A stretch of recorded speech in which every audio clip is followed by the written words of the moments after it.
Right guys, Kelly again, Kel's Aquariums, but we're looking at my pond this time. As you can see, the lily's gone mad again. In some of these, good flowers. And there's 1, 2, 3, 4, 5, at least 5 coming up over this side here. Some of them leaves are like 1.5 foot across. This lily's way too big for my pond. So, but yeah, you can't see much in the way of fish, so well, you maybe can see some over here, but the glare will be there. So I'm going to splice a underwater scene in now.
So, as you can see, I put 20 new fish in here last year and I've lost loads. Now, I know you see a lot of ponds that never show you any of the problems and tanks and stuff, but you know, it helps if everyone tells the truth on what they're actually doing. So, sort of in the middle of autumn winter last year on this pond, I started having bother with some of the new fish because I didn't quarantine them, and I'm a stickler for quarantining on my tanks. I quarantine everything. I've got fish in there now. We're going to do videos on them because they've been in a month and been treated, and they're going in today, so we'll be doing a video on some fish going into one of my big tanks. But I didn't quarantine these fish. They came from a good source, and I'm not saying it came from them, you know, because it was a good few months after, so it could have come from a bed. You might see that at the side of my pond because I've got a bird bath here, which isn't very full of water at the minute actually, but it's got a pump in it and it like flows water around. You can only just see it, but yeah, needs cleaning out anyway. But birds go in that and splash, and it used to go into my pond. So I put a bit of a cheeky barrier up there next to all this lavender what's going crazy, and yeah, it sort of might have stopped that, but I also found a frog in my pond, which, you know, could have brung something in. But anyway, what I did, I bought a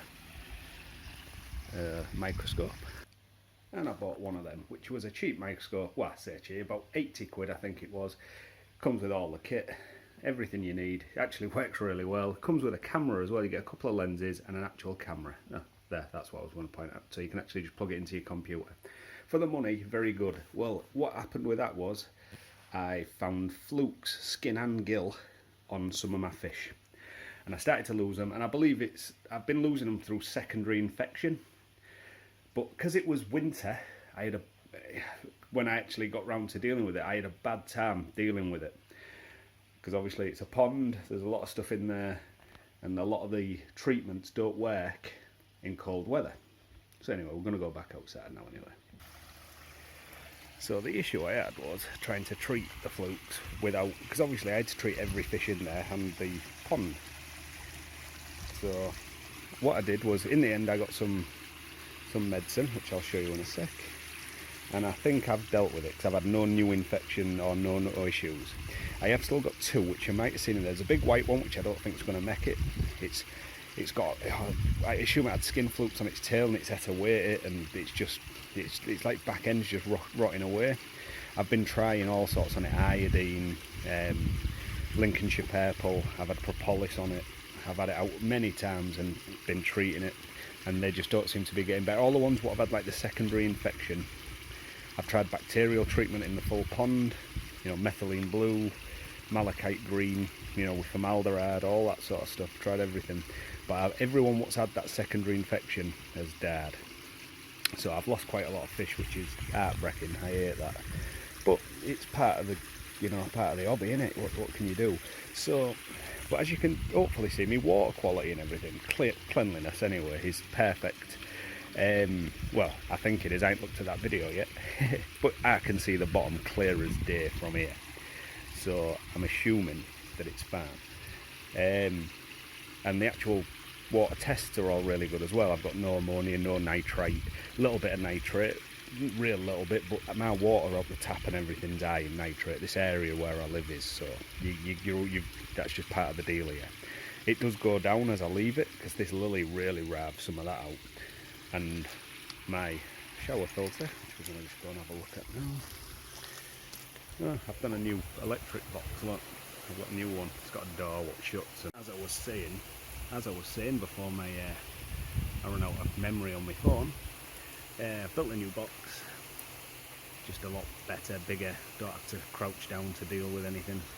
My filter, as I was saying, is running, but it's clean as hell. I have floss underneath, but as you can see, like the media, that Japanese matting, that's above the pumice and all the biome and everything.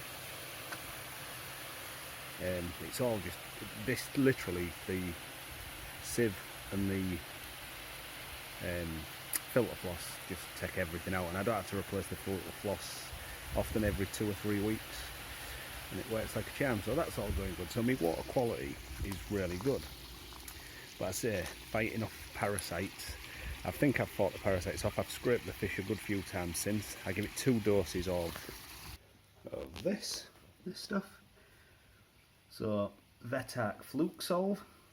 It's actually cool because you can use that like at 3 degrees, and it apparently still does the job. So did it once, like it says, then scraped again.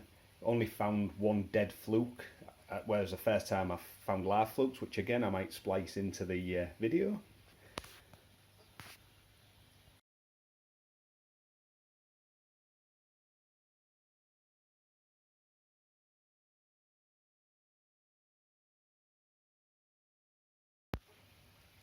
And then I did it again, and I've scraped since, and I've not found any flukes. So the 2 what I've got issues, the big white one, which is all its tails knackered, and then I've got an orange one with some stuff around its gills, which again you might be able to see on the video of the underwater, but all the others seem fine. So fingers crossed, I'm dealing with that. So can only hope. But yeah, I just thought I'd have a quick look at the pond and sort of show that it don't matter who you are, what you're doing, you'll always have issues, but there's ways around it. It just happened at a real bad time. If it had happened across summer, I'd have had stuff in and dealt with it, but the fact that it happened just as winter was coming up made it a lot more difficult for me to treat the pond. So anyway, live and learn. We'll have to see how it goes. I've got that big whiting in there, which I don't think is going to make it. It's just the way it's just not acting right. You can tell when you've got knackered fish, you just can. And as I say, I've treated it multiple times, in and out of the water, topical treatments. I'll show you them actually. So topical treatments, I use Tamidine, which is a wound and skin cleaner. It's basically iodine. So you put it on, clean the fish up, get it dry, bang some of that on. I generally treat them again.